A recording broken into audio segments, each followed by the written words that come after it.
Baik, bismillahirrahmanirrahim. Assalamualaikum warahmatullahi wabarakatuh. Alhamdulillah, wassalatu wassalamu ala rasulillah, asyhadu an la ilaha illallah, wa asyhadu anna muhammadar rasulullah wa ba'd. Mahasiswa yang saya hormati, Alhamdulillah pada kesempatan kali ini kita akan membahas konsep dasar hukum tata negara, walaupun mungkin dalam keadaan daring ya, karena beberapa hari yang akan datang saya akan ditugaskan untuk mengikuti diklat pendidikan dosen sebagai dosen baru ya di UMS, sehingga tentu ini menjadi salah satu cara bagi kita untuk tetap melaksanakan perkuliahan walaupun mungkin dalam keadaan yang bukan tatap muka tapi dalam keadaan daring ya. Nah, teman-teman yang saya ingin saya garis bawahi bahwa pertama kita akan mempelajari tentang konsep dasar hukum tata negara. Ya, jadi seperti yang ingin selalu kami tekankan bahwa kita bicara konsep berarti kita akan bicara tiga hal, yaitu pengertian, kemudian yang kedua adalah batasan, yang ketiga adalah prototipe. Nah, jadi konsep yang hanya berisi pengertian maka itu nilai ilmiahnya rendah. Ya. Batasan nilai ilmiahnya sedang.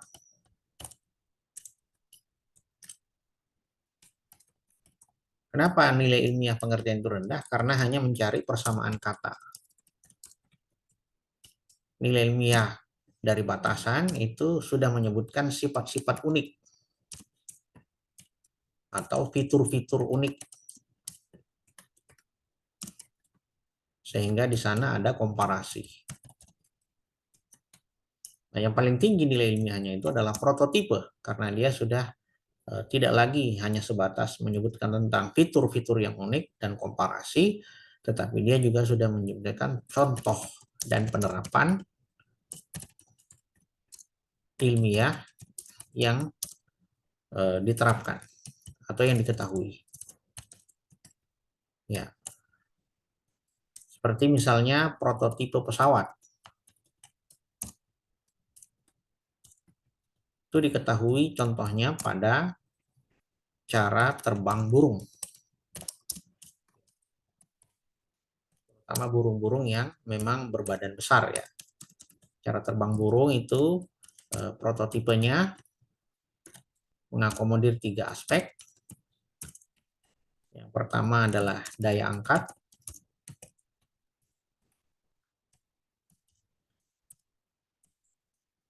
Yang kedua adalah daya angkut. Dan yang paling penting adalah daya dorong. Daya dorong. Jadi prototipe dari burung itu menyerupai pesawat, atau pesawat menyerupai prototipe burung karena dia sudah menjadi salah satu contoh dan best practice atau benchmarking dari benda padat yang bisa terbang di atas udara melawan gravitasi. Nah, ini yang kita ingin jelaskan teman-teman sekalian dalam pertemuan kali ini. Ya. Kita kembali ke slide.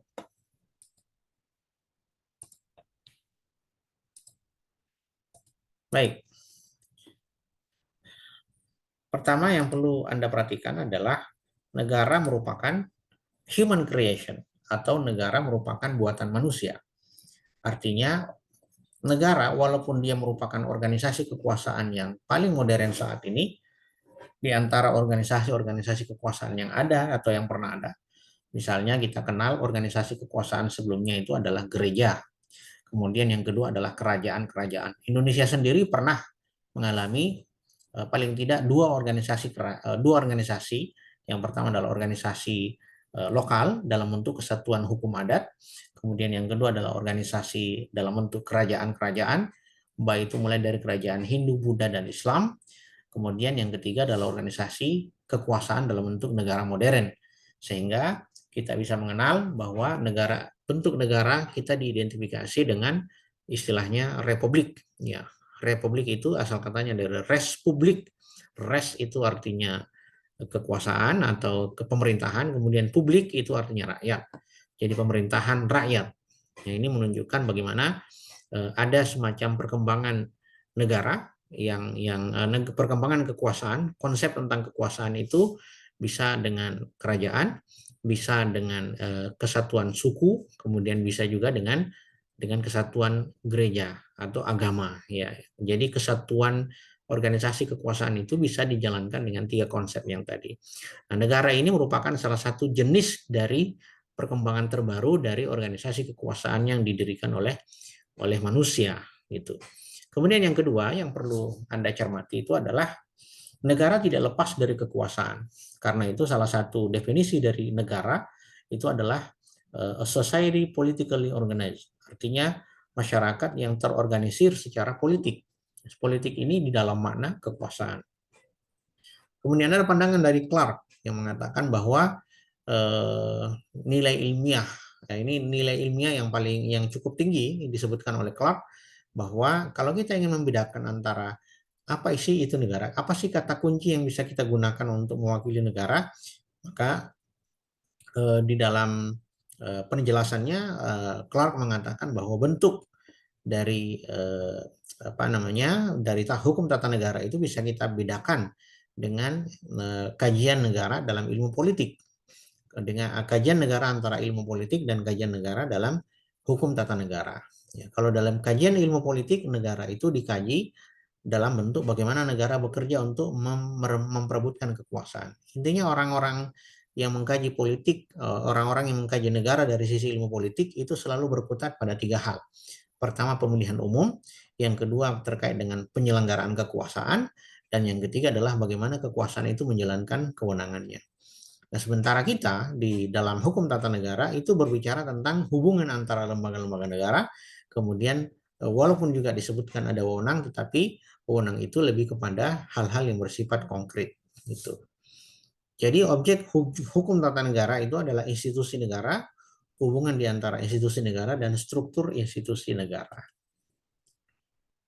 Nah, dari unsur-unsur terbentuknya negara, Anda bisa lihat teman-teman sekalian bahwa dari 4 unsur ini masing-masing punya kajian spesifik dalam hukum tata negara. Misalnya rakyat, ini melahirkan kajian yang dalam hukum tata negara disebut sebagai kajian hukum kewarganegaraan. Kemudian adanya wilayah negara. Nah, ini dalam kajian hukum tata negara disebut sebagai hukum pemerintahan atau hukum pemerintahan daerah, hubungan antara pemerintah pusat dengan pemerintah daerah. Ada yang disebut dengan otonomi daerah dan seterusnya. Kemudian adanya pemerintah yang berdaulat. Ini juga mengacu kepada hukum pemilihan umum. Jadi secara spesifik setiap unsur ini ada kajian hukum tata negaranya. Kemudian pengakuan dari negara lain ini juga menunjukkan bagaimana hukum tata negara itu bersentuhan dengan nilai-nilai global dan universal, terutama dalam kaitannya dengan bagaimana pengakomodasian nilai-nilai hak asasi manusia di dalam konstitusi negara, dan juga bagaimana sering disebut dengan pengakomodasian green constitution, ya. Jadi ada yang disebut dengan green constitution, ya. Jadi green constitution itu adalah bagaimana konstitusi kita atau hukum undang-undang dasar kita itu menganut perlindungan terhadap ekologi atau lingkungan gitu. Jadi ini penting untuk menjadi bahan pencermatan bagi kita semua. Baik, jadi kita lanjutkan ya. Jadi dari sisi terbentuknya negara ini sendiri, kita bisa melihat bagaimana setiap kajian itu atau setiap unsur dari terbentuknya negara ini memiliki masing-masing kajian yang berbeda-beda, dan juga di dalam kajian hukum tata negara dikenal ada istilah-istilah yang kemudian merujuk atau bisa dirujuk pada hal-hal tersebut gitu.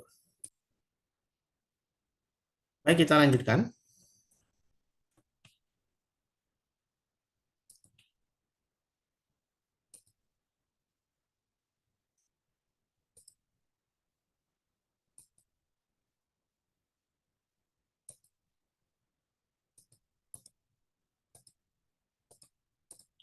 Nah, sifat dalam dan hakikat negara itu perlu Anda cermati. Yang pertama adalah memaksa kemudian sifat monopoli, dan sikap mencakup semuanya.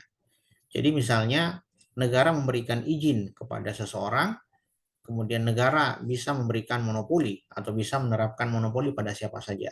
Contoh misalnya ketika negara membutuhkan lahan untuk pembangunan jalan tol, maka setiap tanah yang dilewati itu adalah tanah negara, terutama atau lebih khusus lagi apabila yang menempati atau yang merasa mendiami itu adalah warga negara yang tidak memiliki sertifikat kepemilikan tanah yang diakui oleh negara.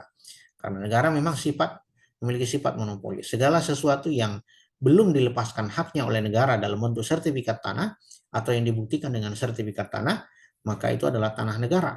Jadi ini sifat monopoli. Sehingga memang di dalam Undang-Undang Dasar 1945 kita itu setelah diamandemen tahun 2000 itu menyebutkan bahwa kekuasaan atau kedaulatan rakyat dilakukan berada di tangan rakyat karena kita republik ya. Kemudian dan dilakukan sepenuhnya berdasarkan Undang-Undang Dasar 1945. Dan ini menunjukkan bahwa bagaimana kekuasaan itu benar-benar harus dikelola dengan cermat, harus dikelola dengan asas-asas hukum yang tunduk pada asas-asas hukum sehingga tidak disimpangkan atau tidak menyimpang dari makna dan tujuan untuk kekuasaan untuk kesejahteraan rakyat.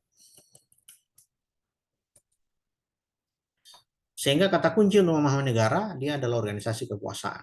Ya, jadi tolong ini diingat. Nah sekarang teman-teman sekalian, saya ingin memvisualkan.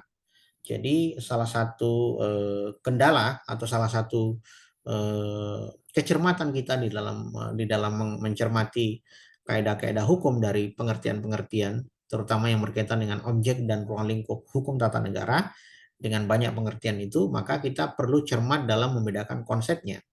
Jadi seperti yang tadi saya sampaikan bahwa konsep dasar itu selalu mencakup tentang pengertian karena dia mencari persamaan kata dari sebuah istilah yang dijelaskan. Kemudian yang kedua dia mencari batasan, nilai ilmiahnya sedang, dan yang paling tinggi adalah konsep itu tidak lagi menjelaskan tentang, tidak sebatas menjelaskan tentang persamaan kata, kemudian batasan dan karakteristiknya, tetapi dia juga sudah memberikan contoh. Nah, kita lihat di sini misalnya ada 4 definisi yang kemudian kita bagi menjadi beberapa komponen ya. Komponen yang pertama adalah fungsi. Jadi bagaimana kata itu digunakan untuk menjelaskan apa. Kemudian target dari definisi itu. Nah, ini untuk menunjukkan yang pertama fungsi itu untuk menunjukkan bagaimana kita memahami kata itu digunakan dalam sebuah pengertian. Kemudian yang kedua, kemana pengertian itu berarah atau kemana pengertian itu menuju. Ya, jadi misalnya Christian van Vollenhoven mengkaji susunan kewenangan, fungsi dan tugas pokok. Tujuannya adalah negara dalam keadaan diam, kebalikan dari hukum administrasi negara. Jadi melihat negara dalam keadaan bergerak. Gitu. Jadi teman-teman bisa kita lihat dari ruang lingkup ini.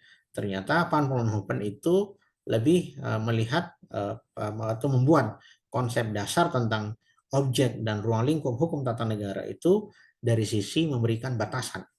Karena apa?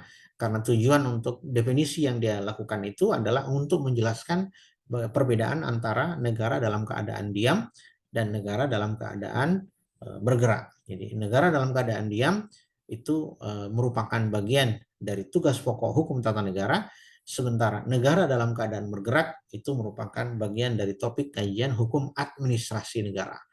Nah, jadi kita bisa lihat teman-teman sekalian, pengertian itu mau kemana. Jadi Van Vollenhoven ini hanya menyebutkan pengertian tentang batasannya saja. Ini jadi objek hukum tata negara itu dijelaskan dengan memberikan batasan terhadap hukum tata negara dan batasannya dengan hukum administrasi negara. Sama-sama ujungnya negara, tetapi kalau administrasi dia dalam keadaan mengkaji negara, mengkaji hukum tentang negara dalam kaitannya dengan negara dalam keadaan bergerak, sedangkan hukum tata negara mengkaji hukum tentang negara dalam kaitannya ketika dalam negara dalam keadaan diam.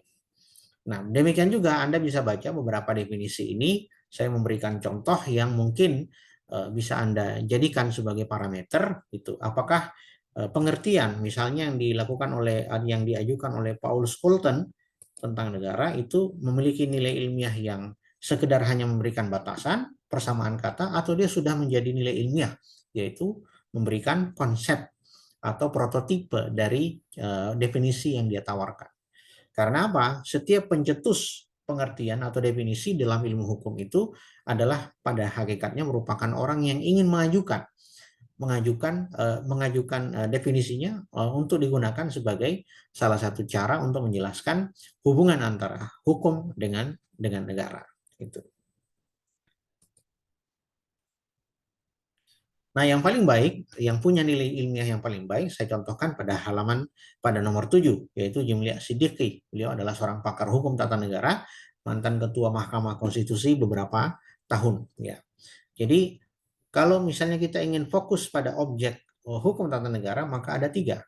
Yang pertama, objek material atau isi. Jadi, kalau kita ada bicara tentang objek material, maka Anda membayangkannya itu adalah ada wadah, misalnya dalam satu botol, kemudian botol itu adalah casingnya. Sementara isi air atau mungkin minuman-minuman segar itu adalah materialnya atau materinya. Maka menurut Jimli Siddiqi, kalau bicara tentang objek material, maka bicara tentang bentuk, fungsi, dan jaminan HAM. Sedangkan bicara tentang bentuk, ya, maka itu berjadi produk lembaga negara. DPR, bentuk, fungsi, dan jaminan HAM-nya apa? Kemudian jaksa atau lembaga peradilan, bentuk, fungsi, dan jaminan HAM-nya apa? Gitu. Nah, ini penting untuk kita cermati tentang bagaimana melihat nilai dari sebuah konsep. Kalau nilai dari sebuah konsep itu hanya menawarkan pengertian, maka itu nilai ilmiahnya rendah. Tapi kalau sebuah pengertian atau sebuah konsep menawarkan tentang batasan, maka nilai ilmiahnya sedang. Tapi kalau nilai dari sebuah konsep itu menawarkan sebuah prototipe ya, untuk membantu kita, seperti yang kemudian dilakukan oleh Prof. Jimli Siddiqi, ini merupakan salah satu poin yang kemudian bisa kita ambil sebagai nilai ilmiah paling tinggi. Nah, oleh karena itu objek material tadi ini pengulangan dari pembahasan yang ada di atas, ya. Kemudian sumber-sumber HTN, saya kira ini sudah diulang, dan hampir sama dengan sumber-sumber hukum dalam sistem hukum positif. Ini juga sama karena ada menjadi contoh. Nah, ini yang menarik, teman-teman sekalian. Jadi hierarki peraturan perundangan. Jadi inti, kalau boleh sepertiga dari inti pembicaraan kita pada kesempatan ini tentang hukum, konsep-konsep dasar hukum tata negara itu adalah mengantarkan mahasiswa untuk menjelaskan apa sih hierarki peraturan perundang-undangan kita di Indonesia. Yang pertama, yang paling terbaru itu adalah Undang-Undang Dasar 1945. Kemudian Undang-Undang atau Peraturan Pemerintah Pengganti Undang-Undang, disingkat Perpu. Kemudian di bawahnya ada peraturan pemerintah, kemudian di bawah peraturan pemerintah ada peraturan presiden dan ada peraturan daerah. Pertanyaannya, kenapa kita lihat ya di Undang-Undang Nomor 10 Tahun 2004 dengan TAP MPRS Nomor 20, ya undang-undang dan perpu itu disetarakan. Tapi kenapa di TAP MPR nomor 3, ya ini tahunnya agak terlindung ya, itu tidak mensetarakan antara undang-undang dengan peraturan pemerintah pengganti undang-undang. Padahal kalau kita baca dari nomenklaturnya, peraturan pemerintah pengganti undang-undang, peraturan pemerintahnya memang di bawah undang-undang, tetapi kemudian secara ketatanegaraan dia diperlakukan sebagai pengganti undang-undang, sehingga undang-undang dan perpu secara logika hukum sebenarnya merupakan undang-undang yang setara. Ya. Kemudian ada keputusan presiden diubah menjadi peraturan presiden, kemudian ada instruksi menteri dihilangkan, kemudian diubah menjadi peraturan daerah. Ini tinggal teman-teman cermati lagi mana yang beda dan mana yang sama. Nah, arti dari konstitusi itu ada yang mencerminkan kekuasaan nyata, ada yang mencerminkan bagaimana konstitusi negara melahirkan norma baru, melahirkan hukum perdata, melahirkan hukum keuangan negara, melahirkan hukum administrasi negara, melahirkan hukum administrasi pemerintahan, melahirkan undang-undang pendidikan, melahirkan undang-undang perbankan. Semuanya disebut konstitusi dalam arti forma formarum ini ya. Jadi forma formarum itu adalah asas yang dimiliki oleh hukum konstitusi atau hukum tata negara untuk kemudian nanti melahirkan asas-asas hukum yang diturunkan menjadi undang-undang undang-undang sektoral ya, undang-undang spesifik yang kemudian mungkin dibutuhkan oleh masyarakat kita. Kemudian yang kedua adalah konstitusi dalam arti absolut. Ya, artinya pemilu, hasil pemilu dan referendum. Jadi kita tidak bisa mencederai proses pemilu karena itu merupakan uh, bagian dari rakyat yang harus dihargai. Nilai dan sifat konstitusi Anda nanti silahkan dibaca. Saya ingin menjelaskan yang konkret-konkret saja, yaitu yang rumit ya. Tujuan dan hakikat konstitusi ini silahkan baca di pembukaan alinea keempat ya. Jadi eh, kita lihat konsep tentang tujuan dan hakikat konstitusi dalam pemerintahan di Indonesia itu tidak lagi hanya sekedar mengambil, tapi juga benar-benar sudah memberikan batasan ya. Jadi negara ini sudah dibatasi tujuannya. Karena tadi kita baca bahwa negara adalah organisasi kekuasaan yang mengorganisir kekuatan-kekuatan masyarakat pada tujuan tertentu. Nah, kemudian yang terakhir, teman-teman sekalian, pada materi kali ini itu adalah pembagian kekuasaan. Kita di Indonesia itu menganut konsep dasar apa? Kita memisahkan kekuasaan atau pemisahan kekuasaan, ya, konsep separation of power atau distribution of power. Kalau kita pemisahan kekuasaan, maka tidak ada satu pun lembaga negara yang bisa saling menjatuhkan. Ya. Wah, karena apa? Karena tidak saling mencampuri. Jadi tujuan dari pemisahan kekuasaan itu sebenarnya adalah tidak mencampuri urusan masing-masing. Lembaga peradilan tidak mencampuri proses penyidikan dari kepolisian, kemudian lembaga peradilan juga tidak boleh mencampuri urusan penuntutan, kemudian lembaga keuangan atau Bank Indonesia tidak bisa diintervensi oleh kekuasaan termasuk oleh presiden, termasuk oleh DPR karena bank ini adalah Bank Indonesia merupakan kekuasaan moneter di Indonesia yang dilindungi oleh undang-undang. Nah, ini menunjukkan teman-teman sekalian bahwa kita konsep dasar hukum tata negara kita itu adalah konsep dasar hukum tata negara yang menganut pembagian kekuasaan atau distribution of power. Ya, buktinya dari mana? Silahkan nanti Anda baca beberapa uraian ini. Ya, ini menunjukkan bagaimana kita sesungguhnya tidak menganut separation of power atau pemisahan kekuasaan, tapi kita menganut distribution of power. Saya kira demikian teman-teman sekalian, nanti kita akan sambung pada pertemuan perkuliahan yang akan datang, dan ini yang saya jelaskan adalah topik-topik kunci, karena insya Allah mungkin mohon hanya saja kami atau beberapa dosen akan mengikuti diklat sebagai salah satu kewajiban untuk lebih mengembangkan inovasi pembelajaran di tengah-tengah mahasiswa. Terima kasih atas perhatiannya. Aku qouli hadza wa astagfirullah. Assalamualaikum warahmatullahi wabarakatuh.